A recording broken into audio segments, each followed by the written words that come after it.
দেশের প্রতিটি সেক্টরে প্রতিটি জায়গায় প্রতিনিয়ত ঘটছে আইন লঙ্ঘনের ঘটনা। কেউ মানছেন না ট্রাফিক আইন, দখলে ফুটপাত, আর যেখানে সেখানে ফেলা হচ্ছে ময়লা। থাকলেও ব্যবহার করা হচ্ছে না ডাস্টবিন।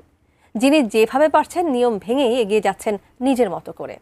আর এত সব অনিয়মের ভিড়ে প্রশ্ন জাগছে, আদৌ কতটা সভ্য হতে পেরেছে দেশের মানুষ?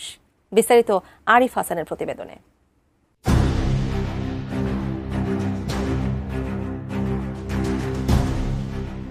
বাংলাদেশ যেন নিয়ম ভাঙার প্রতিযোগিতায় লিপ্ত এক জাতির নাম।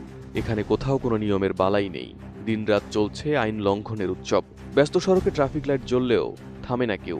থামতে হবে কোথায়, সে বোধটুকু যেন অনুপস্থিত। ট্রাফিক সিগন্যাল পড়ে থাকলেও রিকশা, মোটরসাইকেল, প্রাইভেট কার সব যানবাহন একে অপরকে পেছনে ফেলার প্রতিযোগিতায় হর্ন বাজিয়ে এগিয়ে চলে। এমনকি রাস্তা পারাপারের সময় ফোনে কথা বলাও চোখে পড়ে প্রতিনিয়ত।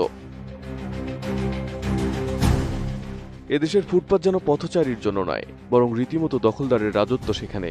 এদিকে যখন তখন বাইক উঠে যাচ্ছে ফুটপাত বেয়ে, ফলে সাধারণ মানুষ বাধ্য হচ্ছে রাস্তা দিয়ে হাঁটতে। কিন্তু সেই রাস্তার ধারে সারি সারি দিয়ে বসে আছে ফাস্টফুড আর চটপটির দোকান। কেউ রাস্তার অংশ দখল করে বানিয়েছে অস্থায়ী দোকান, কেউ আবার ফুটপাতই পুরোপুরি কবজা করে ফেলেছে।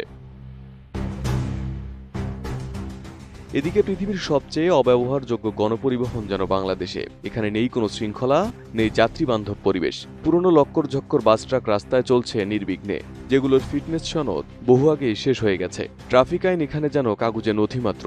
রাস্তার মাঝখানে দাঁড় করিয়ে চলে যাত্রী ওঠানামা। বাসস্টপ থাকলেও তা মানা হয় না। সিট নেই, তবুও চলে গাদাগাদি করে যাত্রী ওঠানামা। ট্রাফিকের অব্যবস্থাপনার বিপরীতে প্রশাসনিক উদ্যোগও যেন প্রশ্নবিদ্ধ। আইন থাকলেও প্রয়োগ নেই। মোনালিসা হেভি ফ্লো 15 পিস প্যাকেটের সাথে 8 পিসের একটি প্যাকেট একদম ফ্রি। এদিকে ইউনেস্কোর স্বীকৃতি হিসেবে ঢাকার রিকশা ওয়ার্ল্ড হেরিটেজে জায়গা করে নিলেও গর্বের জায়গা হতে পারেনি। ট্রাফিক আইন লঙ্ঘন করে মহাসড়ক কিংবা ফ্লাইওভারে উঠে যাচ্ছে রিকশা। রাস্তার অর্ধেক দখল করে থাকে রিকশার জটলা। নিয়ম ভেঙে চলে উল্টো পথেও। এদিকে পরিচ্ছন্নতার চিত্র আরো ভয়াবহ। সিটি কর্পোরেশন ডাস্টবিন রেখেছে ঠিকই, কিন্তু তা ব্যবহারে নেই নাগরিক আগ্রহ। বরং যত্রতত্র ফেলা হচ্ছে প্লাস্টিক, খাবারের উচ্ছিষ্ট, ঠোঙ্গা ও প্যাকেট। কোনো কোনো জায়গায় দেখা যায় ডাস্টবিন নয়, বরং তার পাশটাই হয়ে উঠেছে ময়লার স্তূপ। পরিচ্ছন্ন শহরের স্বপ্ন যেন ভেসে যাচ্ছে ময়লার পাহাড়ে। আরেকটি অন্ধকার বাস্তবতা হলো পাবলিক টয়লেট ব্যবহারে অনাগ্রহ। অনেকে ফুটপাতে বসে মূত্রত্যাগ করছেন। দেখে মনে হয় যেন রাস্তায় রূপ নিয়েছে এক বিশাল উন্মুক্ত টয়লেটে।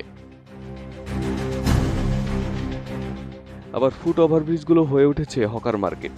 তবে রাতের চিত্র আরো ভয়াবহ। ছিনতাইকারী আর যৌনকর্মীদের উপস্থিতিতে নিরাপত্তা